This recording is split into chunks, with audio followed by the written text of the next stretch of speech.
to unlike every video on YouTube. Hi everyone, welcome back to our channel. In this video, I'll be showing you the ways to unlike every video on YouTube. So in order to unlike every video on YouTube, you just have to follow the steps. First of all, you need to go and log into your YouTube account. When you're logged in, that's going to take you to the home page, and from the home page, what next you need to do is you need to go to your profile from bottom right hand side corner. On this page, go to the gear icon and go to manage all history. As you press that, you'll be taken to the next field where you can see all of these listing. So on this page, go to interactions, and here you can see videos, likes and dislikes.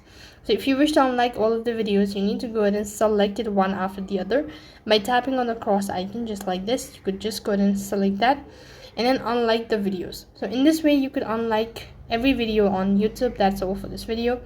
I hope the video was helpful. Make sure to like, share and subscribe to our channel. Thank you for watching. See you in the next video.